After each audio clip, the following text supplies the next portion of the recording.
todas. Vamos a continuar con nuestro tema de San Pablo Formador. Llegamos hoy a un apartado que se titula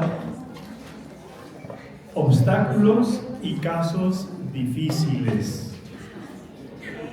San Pablo era, como nosotros, hombre, como nosotros, limitado, como nosotros, con un temperamento que domar, como nosotros, con dificultades que se le presentaban por la misión, por el ambiente en el que se desarrollaba la misión, por las personas que colaboraban con él en su misión, lo iremos viendo, por los que se oponían a su misión. De manera que lo que vamos a ver hoy, espero que sea muy práctico, porque lo que estamos diciendo de San Pablo, cada uno de nosotros en su nivel lo podría decir de uno mismo. Lo iremos viendo entonces. Primero vamos a hablar de lo que es una dificultad, una contrariedad, una prueba. Porque ¿quién de nosotros no ha tenido, no está teniendo y no va a tener dificultades, contrariedades o pruebas? Si hay alguna que no haya tenido, ni tenga, ni piense que vaya a tener, o ya está en el cielo, o vamos a pedirle al Señor que le cure su sensibilidad, porque le ha dado una piel de paquidermo. Recuerden, paquidermo es el elefante, y se dice paquidermo, es una palabra derivada del griego. Pagis significa denso, grueso, y dermo, dermatos, significa piel. Entonces, quien tiene piel de paquidermo no siente las agujas y las flechas y no sé cuántas cosas más. Pero como ninguna de ustedes, ni yo el primero, estamos exentos de problemas y de dificultades, vale la pena que veamos qué significa un problema o una dificultad. Lo primero que hay que decir es que la dificultad no es un mal rato, aunque no nos guste. No es un mal rato. Es parte necesaria en el proceso de madurez de las personas. Si el Señor quiso pasar por esas pruebas, dificultades, tentaciones, significa que nos quiso dar ejemplo y sacar gracia para que nuestras dificultades sepamos nosotros. No es un mal paso. San Agustín tiene un texto que se suele utilizar en el primer domingo de Cuaresma cuando se habla de las tentaciones de Jesús. Y dice más o menos lo siguiente: nuestra vida no puede estar sin tentaciones. Pongamos ahora sin problemas, sin dificultades, sin contrariedades. Dice, porque nadie se conoce a sí mismo si no es tentado. Es decir, si no tiene pruebas, si no tiene contrariedades. Es en las pruebas y en las contrariedades donde se ve la calidad humana y espiritual de las personas. Recuerden que hay un proverbio que dice: para las subidas quiero mi burro, que las bajadas yo me las subo. Sin subidas, es decir, sin dificultades, sin contrariedades, no hay una vida humana madura. Piensen en su noviazgo remoto, más o menos remoto. ¿Sí? Piensen en los primeros momentos de su vida matrimonial. Piensen en los segundos y en los terceros y en los que lleven. ¿No es verdad que superando dificultades en común se conocieron mejor y son más maduros como matrimonio y han crecido en unidad. Por tanto, aunque las dificultades nos cueste atravesarlas, a los judíos les costó atravesar el desierto durante 40 años. Aunque nos cueste atravesarlas, las dificultades no son un mal rato. Tampoco son un castigo de Dios. Esa es una visión muy del Antiguo Testamento. La hiciste, el Señor está ahí esperando para que la pagues. No. Si fueran eso, ¿quién podría haber sido tentado? Es decir, ¿cómo es posible que Jesús hubiera sido tentado? ¿De qué lo podía castigar su Padre? Pero ¿de qué podía castigar Dios a la Santísima Virgen, que también tuvo pruebas y dificultades y contrariedades? ¿Recuerdan cuando se le perdió el niño Jesús? 3 días. ¿A ustedes como mamás o como abuelas se les ha perdido un hijo 10 minutos? Por ratitos y te mueres. Bueno, son dificultades. Las dificultades no son un castigo. Entonces, ¿qué son? Pues ya les dije, son parte normal de una vida. Y para que vean, dado que estamos hablando de San Pablo, voy a leerles brevemente algunas de las dificultades que él tuvo, para que vean que estamos a años luz del tipo y de la intensidad de pruebas y contrariedades que él tuvo.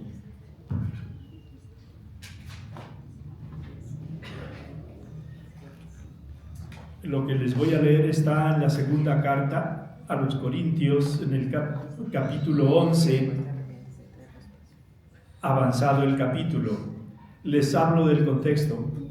En su trabajo de extender el Evangelio se encontraba dificultades. Y buena parte de las dificultades, las veremos mejor, más detenidamente después, eran sus mismos hermanos de raza, los judíos. Y dice así: que son hebreos ellos, también yo lo soy. Que son israelitas, también yo. Son descendencia de Abraham, también yo. Ministros de Cristo, digo una locura, yo más que ellos. Y escuchen, más en trabajos, más en azotes, muchísimo más en cárceles, en peligros de muerte, muchas veces. 5 veces recibí de los judíos 40 azotes menos 1. Les comento para que lo entendamos. Los judíos tenían una medida de número de azotes que podían dar a un reo, a alguien que cometía algún delito. Y la medida eran 40. Pero para no pasarse, les daban 40 menos 1. Por eso aquí dice, 5 veces recibí de los judíos los 40 azotes menos 1. Para que no se pasaran. 3 veces fui azotado con varas, 1 vez lapidado, 3 veces naufragué, 1 día y 1 noche pasé en alta mar, viajes frecuentes, peligros de ríos, peligros de salteadores, peligros de los de mi raza, peligros de los gentiles, peligros en la ciudad, peligros en despoblado, peligros por mar, peligros entre falsos hermanos, trabajos y fatigas, noches sin dormir, muchas veces, hambre y sed, muchos días sin comer, frío y desnudez. Y aparte de otras cosas, mi responsabilidad diaria, la preocupación por todas las iglesias. ¿Quién desfallece sin que desfallezca yo? ¿Quién sufre escándalo sin que yo me abrace? Si hay que gloriarse, en mi flaqueza me gloriaré. En Damasco, el rey Aretas tenía puesta guardia en la ciudad con el fin de prenderme, y por una ventana, en una cesta, fui descolgado muro abajo y así escapé de sus manos. Esta es la parte de problemas y dificultades que él tuvo. Por eso les digo, gracias a esas dificultades, él creció y maduró. Miren, hay tres formas de ver las dificultades y se las voy a poner así, con preposiciones o con formas prepositivas. Una es: a pesar de las dificultades, voy a ser fiel al amor de Dios. A pesar de.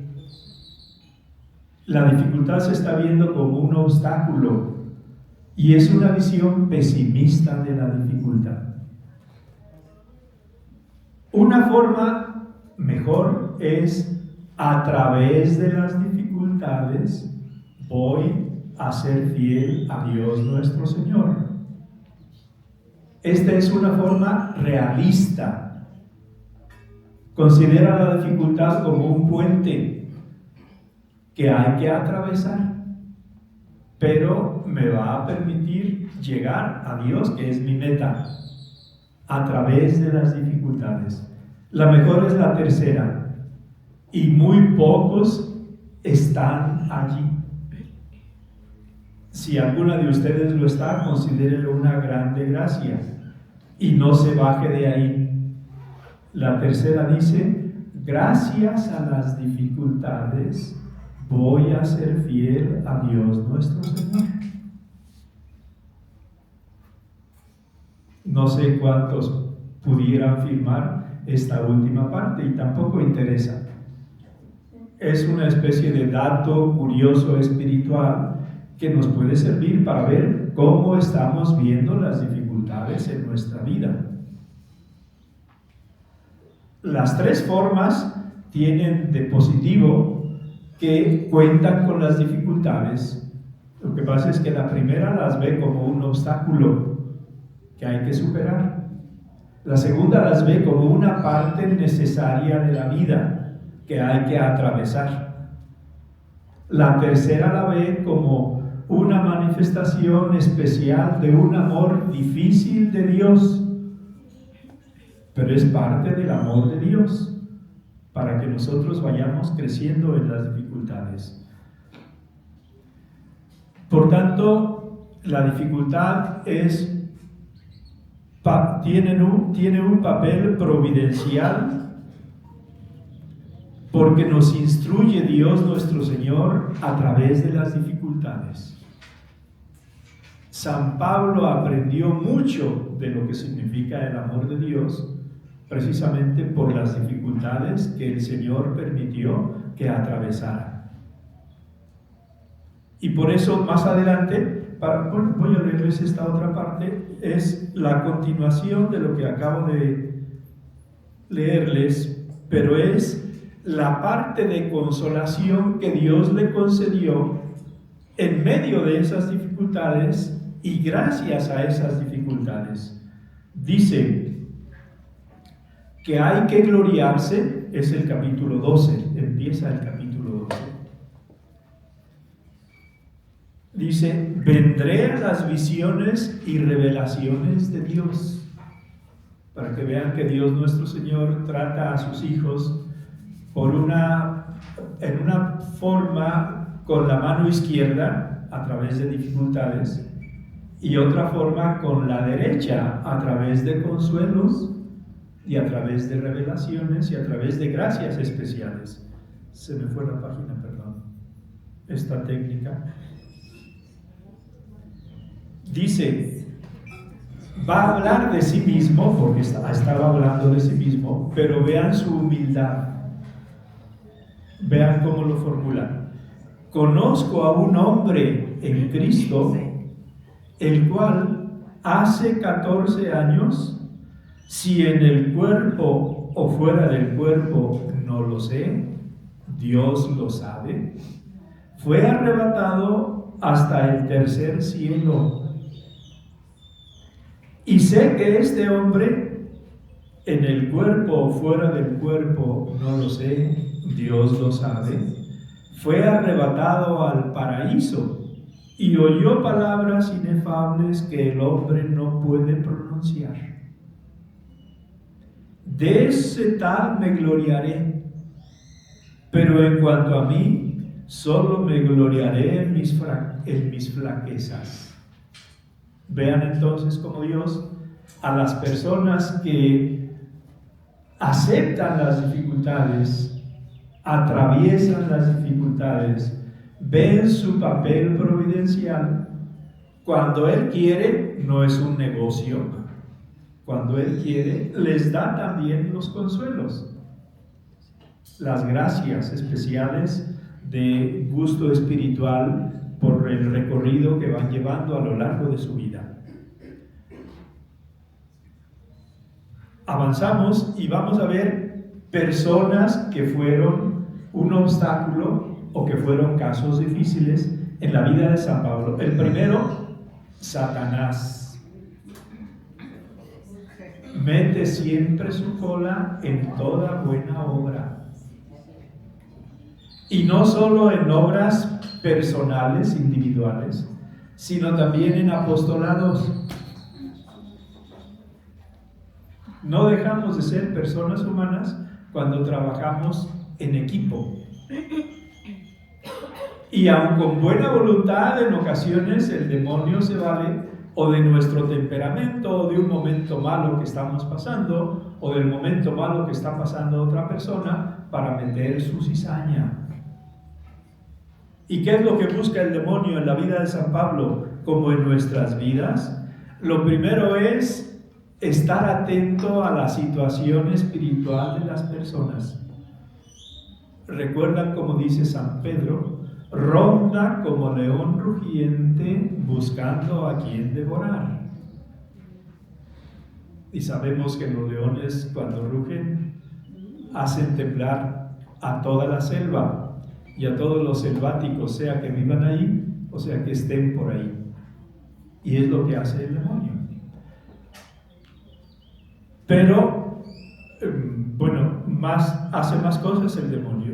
¿Qué es lo que busca el demonio en el fondo? Busca entrar en el corazón de la persona. Les hablaba de la conciencia en la homilía. Busca entrar ahí y busca pervertir ese principio que el Señor puso en todos nuestros corazones. Haz el bien y evita el mal.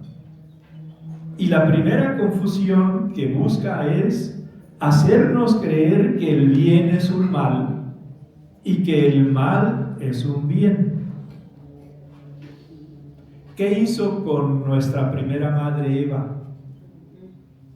¿Recuerdan? ¿Es verdad que el Señor les ha prohibido comer de todos los árboles del jardín? Está poniendo en duda una disposición de Dios, pero falsificándola. Y la mujer, como tiene conciencia clara del regalo que Dios le había dicho, no es así. Nos permitió comer de todos los árboles, y tú dices que de todos nos dijo que no. No, Él nos permitió comer de todos los árboles menos de uno. Y el demonio, como seguía atenta a ella, no es verdad. Es que si ustedes comen de ese árbol, serán como dioses. Y es entonces cuando la mujer dice, el texto que vio, el fruto agradable a la vista y apto para alcanzar sabiduría. Ya le había cambiado el demonio el modo de ver y el modo de juzgar. Y por eso toma, come y da de comer a su esposo. Es lo que hace el demonio. Por eso es interesante estar muy atentos. En el fondo lo que hace el demonio es lo que dice su nombre. Diablo significa el que divide, el que engaña. Pero el Señor dice, viene a dividir, a matar y a destruir.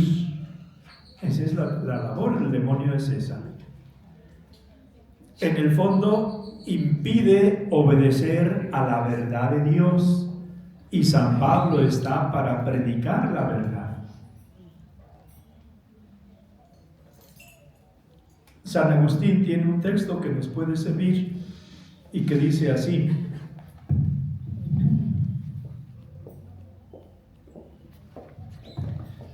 sobre la labor del demonio en el alma, dice así: estamos en camino hacia la patria celestial, hacia nuestra verdadera patria.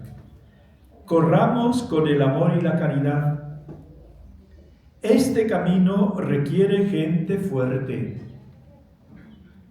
Abundan los asaltos de las tentaciones, vamos a poner de las contrariedades, de las dificultades, de las pruebas, abundan. El diablo acecha en todas las gargantas del mismo camino. En donde quiera intenta entrar y hacerse dueño. Y a aquel de quien se adueña, o bien le aparta del camino, es lo que hizo con nuestros primeros padres, y es lo que quiere hacer con la labor de San Pablo, y por eso suscita tantos problemas. O bien le aparta del camino, o bien le retarda. Le vuelve atrás y hace que no avance, o lo saca del camino.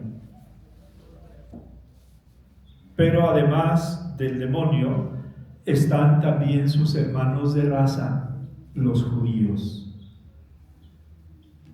Piensen que los apóstoles todos son judíos. La Santísima Virgen es judía, pero son 13. Y piensen que en la vida de nuestro Señor, que estuvo 3 años dedicados a formar a sus apóstoles y a fundar su iglesia, humanamente hablando, no logró mucho, porque de esos mismos 12 apóstoles, en el Calvario estaba uno, y otro lo había traicionado, y 10 habían huido.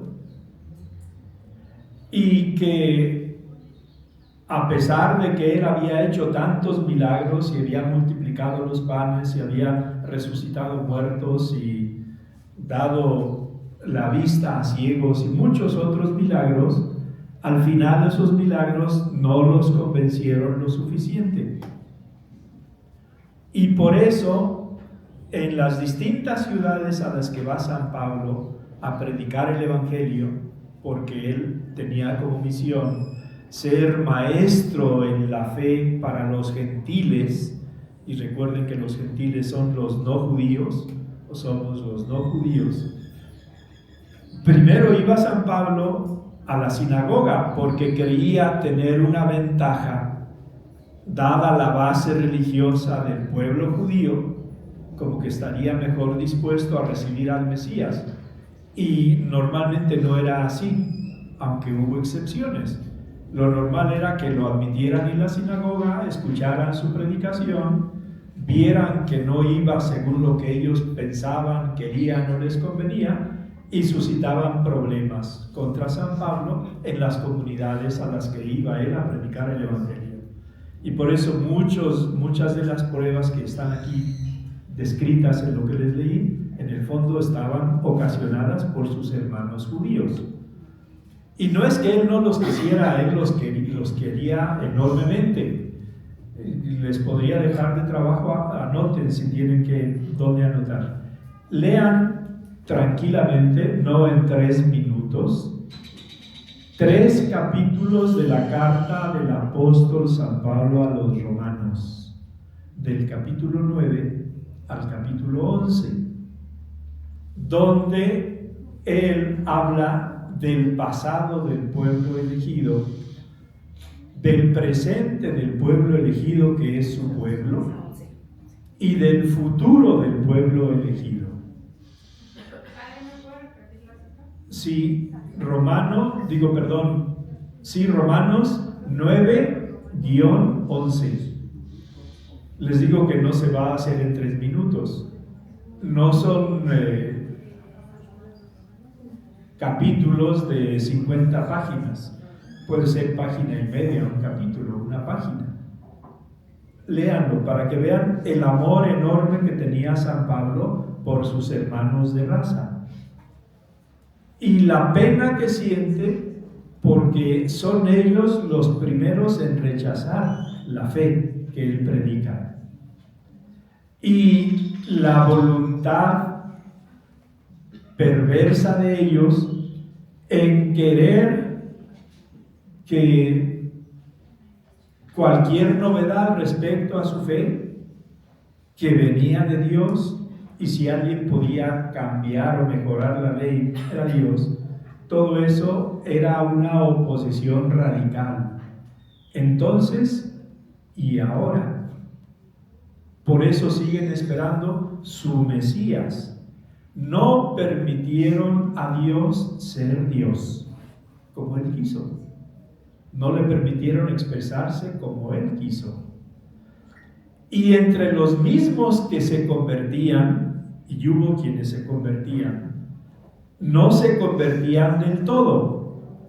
Y no se convertían del todo porque pensaban que todo el pasado religioso que ellos tenían tenía que preservarse intacto. ¿Sí? Y no querían, vamos a decir así, perder su exclusividad de hijos de Dios, participando esta exclusividad con quienes no éramos y no somos judíos.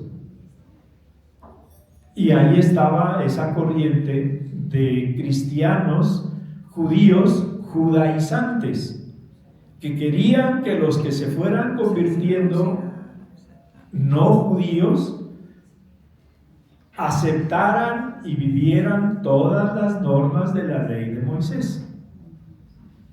Entonces, esto es importante porque la pregunta de fondo es esta: ¿a quién quiere salvar Dios en la historia? ¿Al pueblo judío solamente o a todos los hombres? Bueno, vamos a responder esto argumentando un poquito. Primero vamos a ir al pasaje en el que Dios se le aparece a Abraham y le dice: sal de tu patria y de tu tierra. Y les recuerdo, Abraham no era judío. Abraham era de Ur de los Caldeos, en el sur del actual Irak. ¿Sí? Y a él le dijo: sal de tu patria y de tu tierra y ve al lugar que yo te indicaré. Añade, le hace 2 promesas y los judíos solo recuerdan una. Recuerdan la primera: haré de ti un gran pueblo. Y añade dentro de esta primera promesa: bendeciré a los que te bendigan, maldeciré a los que te maldigan. Y hay una segunda promesa, que es la que no les gusta: y por ti serán bendecidas todas las naciones de la tierra. Ya está ahí. Sin embargo, como ellos reciben de un modo especial la ley, se creen especiales. Y creen que todos los que no recibimos esa ley de esa manera somos de una quinta barrial, no de segunda división, ni de tercera regional, ni de cuarta, pues no sé cómo decirlo, ni de cuarta distrital, sino de quinta barrial. ¿Sí? Y entre ellos hay un profeta. ¿Qué profeta es? Que no quiere la salvación para todos. ¿Hay un profeta? El profeta Jonás. Pues sí, porque no quería ir a anunciar. El Señor le dice: ve a Nínive. Y Nínive no era una ciudad judía. Y dice: yo a Nínive no voy. No lo dice, pero lo hace. Nínive estaba al este y se va al oeste, a Tarsis, que está en el sur de España. Dios se encarga de resolver el problema y lo deja de patitas ahí puestas en Nínive y predica.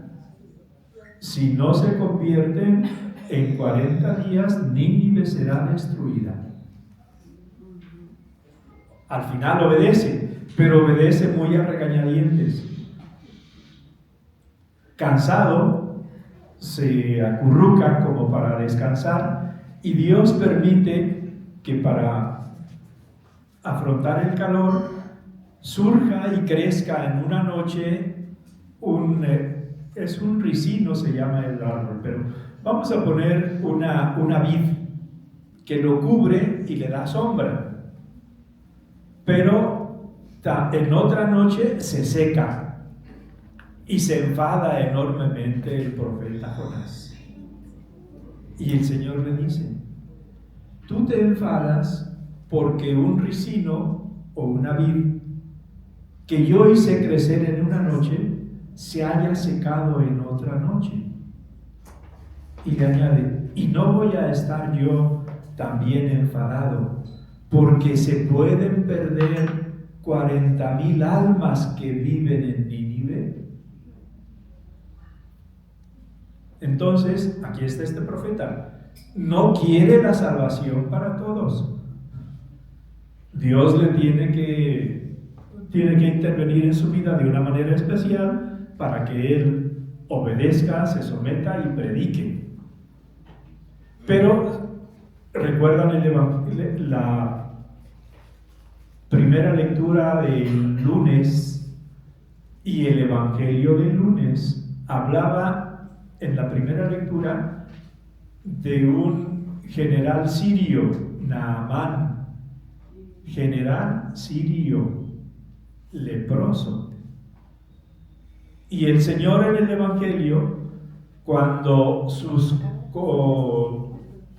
paisanos de Nazaret no lo reciben, para que vean que el Señor conocía el Antiguo Testamento, les dice: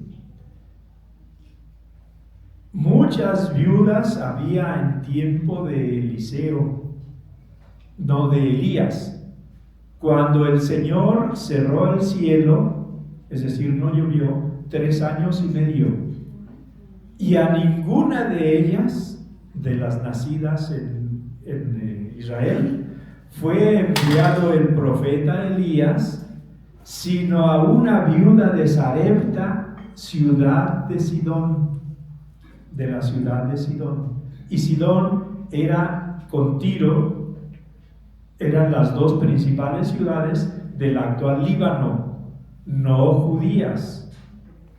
Dios estaba diciendo claramente con hechos que quería una salvación universal.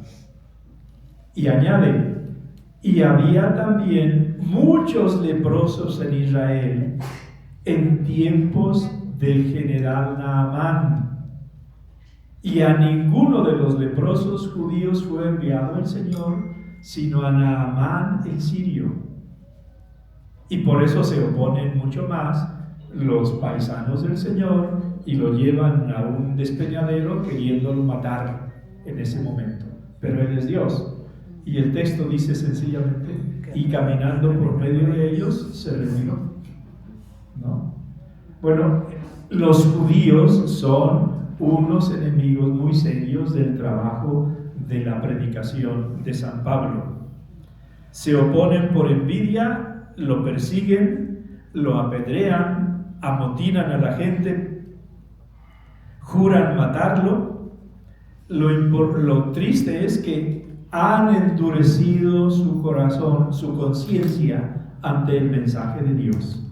Y esto lo pueden leer de una manera un poquito más amplia en el texto que les pedí que leyeran. Pero San Pablo los ama enormemente, porque tienen los dones especiales de Dios. A ellos les dio Dios la ley, los profetas, el templo, los sacrificios, etc. Y dice que al final de la historia, antes de la venida segunda del Señor, se convertirán. Reconocerán al Señor.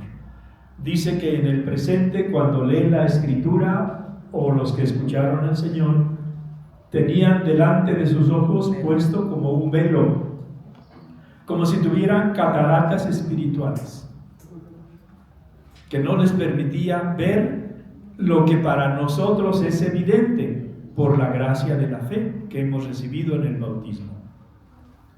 Son también ellos enemigos, pero hay otros colaboradores muy estrechos de San Pablo. Bernabé, recuerden además que Bernabé fue elegido especialmente por el Espíritu Santo para colaborar con Pablo en la obra de la predicación a los gentiles. Y hubo entre Pablo y Bernabé un problema que no se resolvió. Y aunque habían sido elegidos por Dios los dos para trabajar juntos, no trabajan juntos y se separan. Para que vean cómo Dios nuestro Señor no cambia los temperamentos de las personas y deja libres a las personas hasta el final. Y son las personas las que eligen seguir o no colaborando en un determinado momento, aun oponiéndose a la voluntad clarísima de Dios de que quería que trabajaran juntos. Bernabé es uno de sus enemigos, pero también otro enemigo importante que fue colaborador de San Pablo, que se llamaba Apolo. Este Apolo era un gran orador, era muy buen trabajador en la viña del Señor, pero desobedece a San Pablo. Y San Pablo pues es el representante de Dios para ir organizando como le parece mejor las nuevas iglesias que va fundando. Y en vez de hablar de Apolo, como hablamos por ejemplo de Timoteo y de Tito, que fueron colaboradores fieles de San Pablo en la fundación y en la dirección de iglesias, pues hablamos de Apolo ahora no en ese sentido, sino como un enemigo y un obstáculo. Pero hay también más problemas para San Pablo y son las sectas. Recuerden, la palabra secta viene de un verbo latino, el verbo es seco, secas, secare, y significa cortar. Una secta es un corte de la savia, de la fe auténtica, que se separa del árbol o se separa de la vid. Y si se separa de la vid, no puede dar fruto, porque el que permanece unido a mí, ese da fruto. Y la secta se cortó por propia voluntad de la verdadera vid, que es la iglesia. Y estas sectas abundan en Éfeso. Y estas sectas las había profetizado el Espíritu Santo. Y a estas sectas se refiere San Pablo en esa despedida tan emotiva que tiene en Mileto ante los sacerdotes, los presbíteros de Éfeso, que los manda a llamar. Les dice: sé que entre ustedes mismos surgirán divisiones. Entonces, lo digo para que vean la actualidad de la palabra de Dios, no debemos extrañarnos de que si en el pasado hubo sectas, en los momentos iniciales del cristianismo, siga habiéndolas ahora y las haya hasta el final de la historia.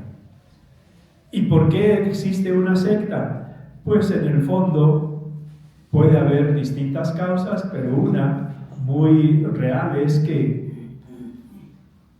falta humildad en las personas que se separan de la iglesia. Y falta humildad porque tenemos un credo. Y ese credo nosotros como creyentes lo aceptamos. Y es ese credo el que nos da la identidad espiritual como católicos. Y si alguien no acepta algo del credo, pues está haciendo una secta. Y es lo que hizo Lutero, y es lo que hacen todos los fundadores de sectas cristianas no católicas. Recuerden que pues cada creyente, según los protestantes, puede fundar una iglesia. Y es el fundador, y es el fiel, y es el predicador, y es todo. No me meto en más, pero en el pasado hubo, en la época de San Pablo, también estos problemas de sectas. Y San Pablo lo que pide es una atención madura para que la fe que profesemos sea la fe auténtica de la Iglesia. Y esa fe auténtica se mide sobre todo por nuestro credo, por la fidelidad a la Sagrada Escritura y por la obediencia al magisterio de la Iglesia. Y hay un tercer elemento que es la tradición. Tradición significa aquello que se va entregando. Y se va entregando, si es una tradición auténtica, lo que se ha recibido. Porque la religión católica no es una invención humana, como sí son todas las otras religiones. Es un regalo de Dios, es un tesoro que Dios pone en nuestras manos. Y es lo que se llama el depósito de la fe.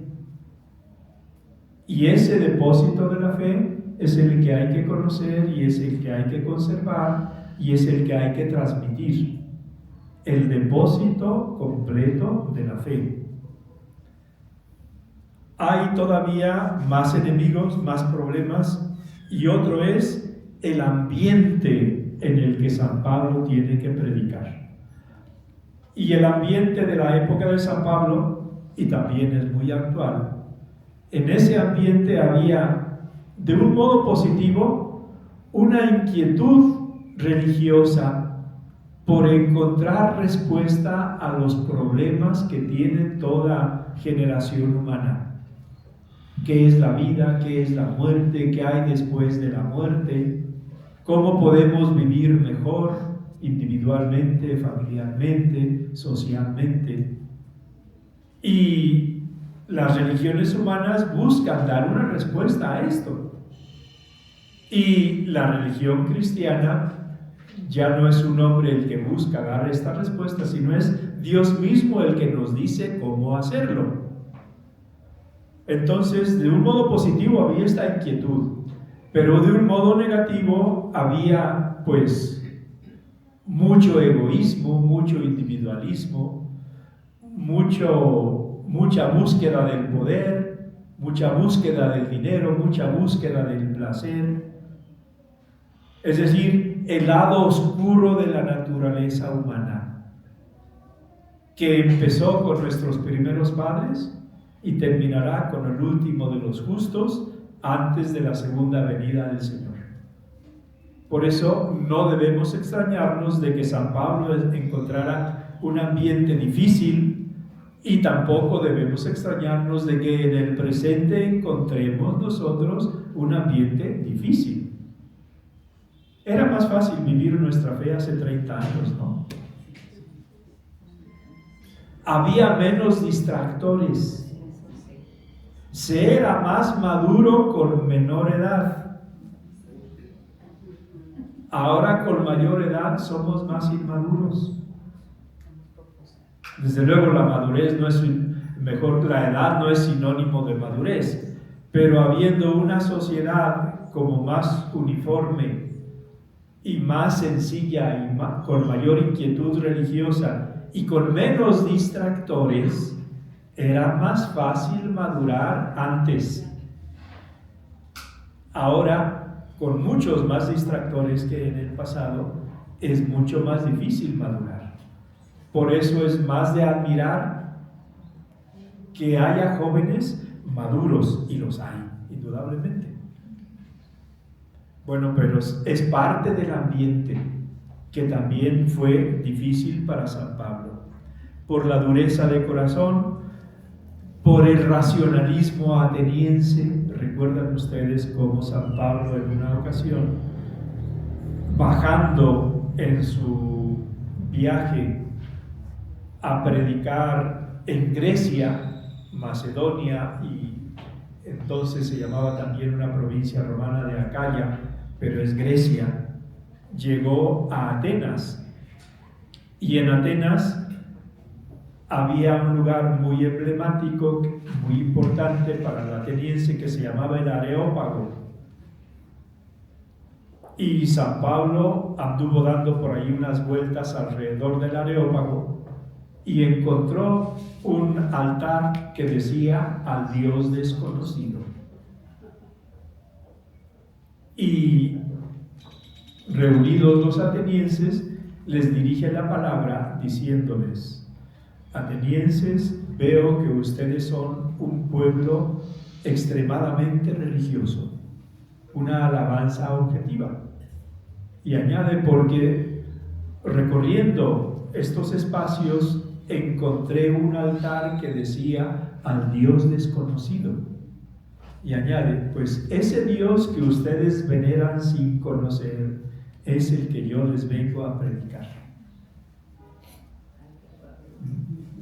Y continúa: pero cuando hablándoles del plan de Dios de salvación de los hombres, llega al momento en el que dice que a ese Jesús lo mataron los judíos, pero Dios lo resucitó al tercer día.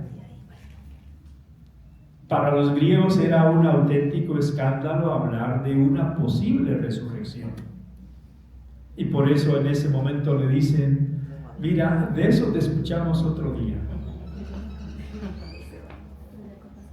Y sin embargo no era un escándalo para un griego hablarles de un Dios que se encarna, lo cual sí era un escandalísimo para los judíos.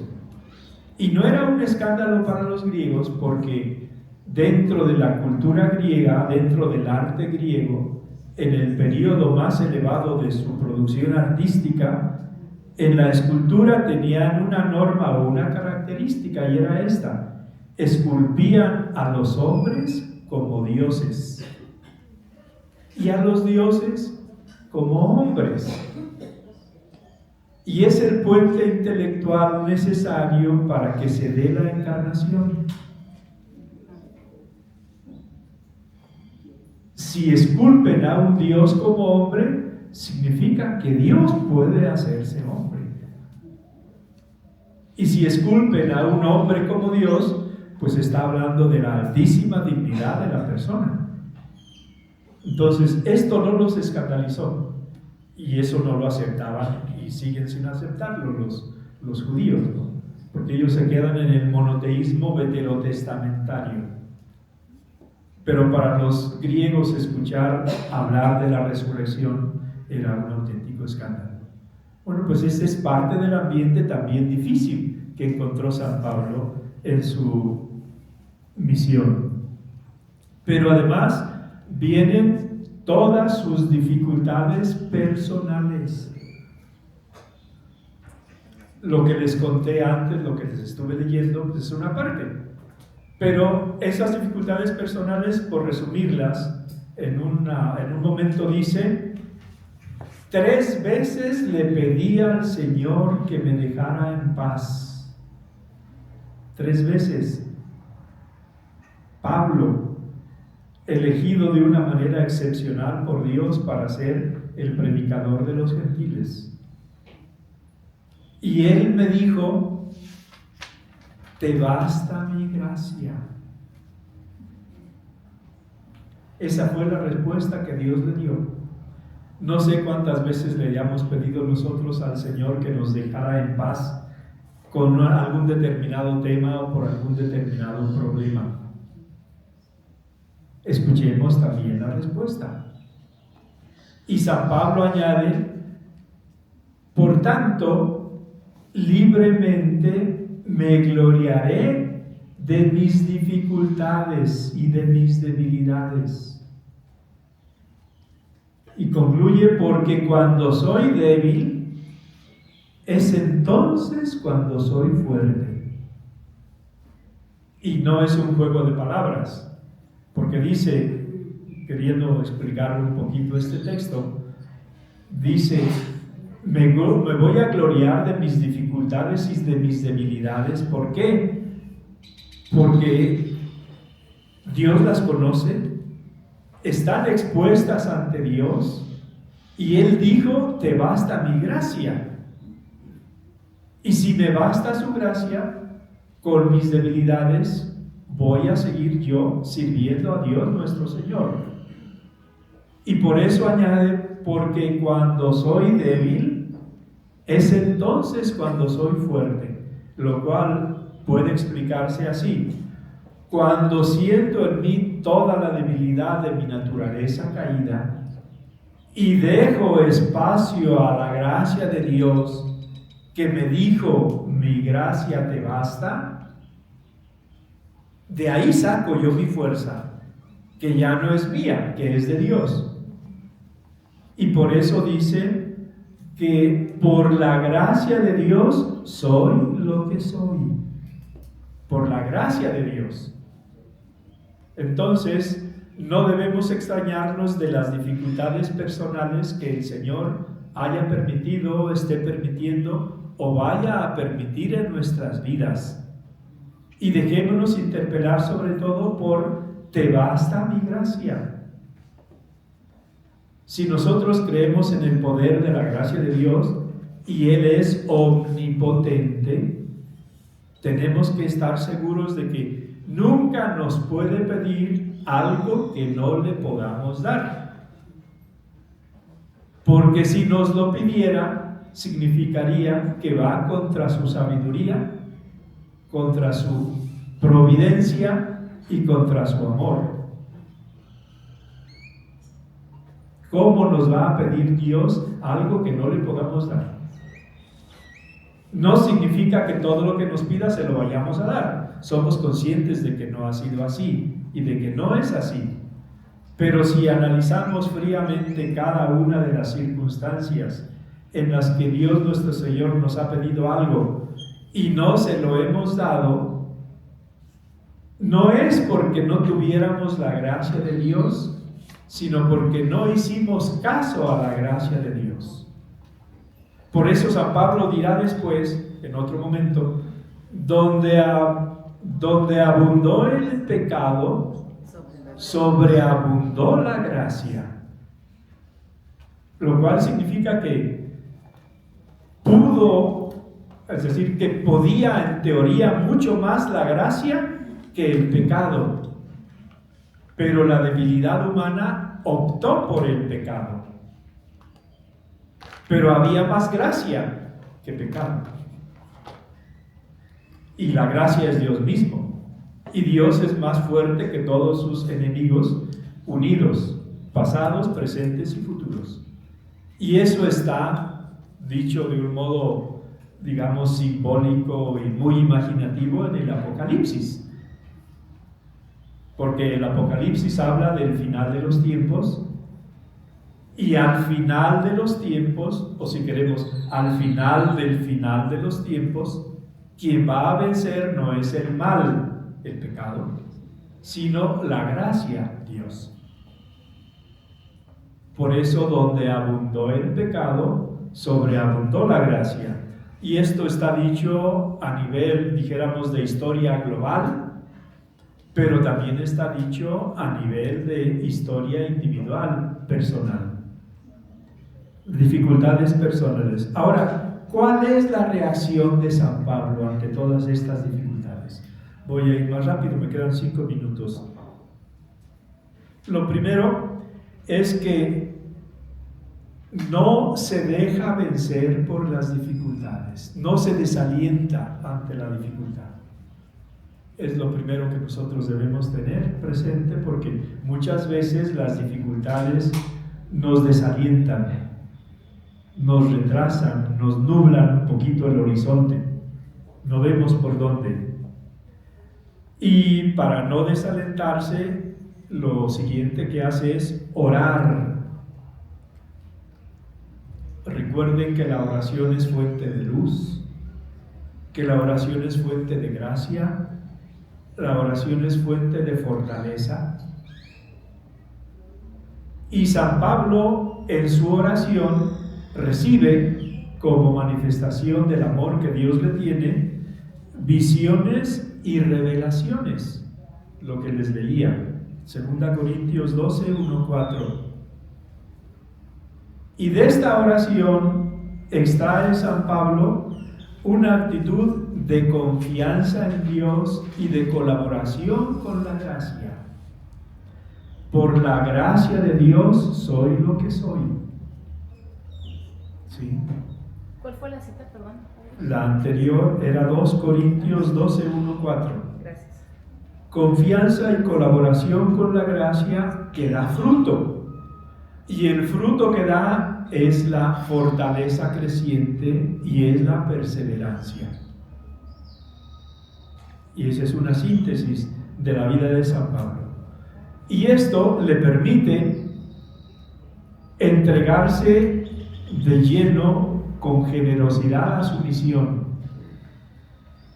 No meterse en las dificultades que tiene, en los problemas que tiene, que son muchos como hemos visto, sino entregarse a su misión. Y entregarse a su misión significa que se hace todo a todos.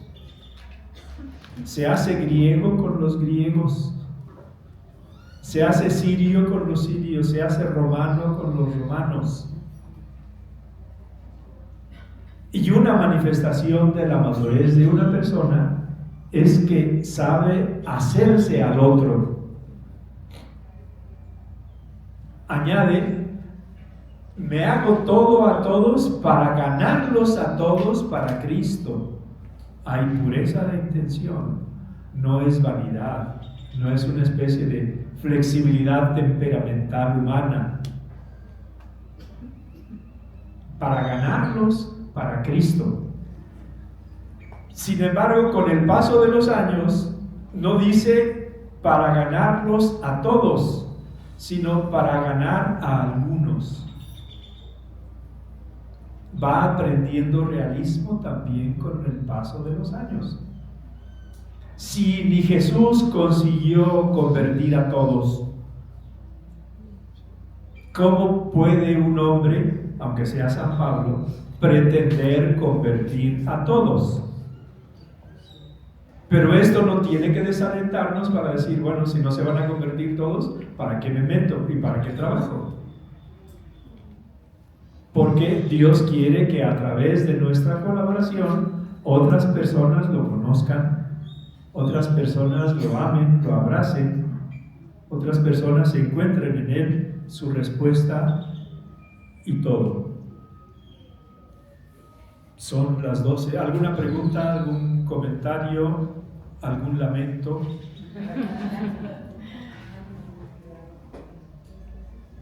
¿No?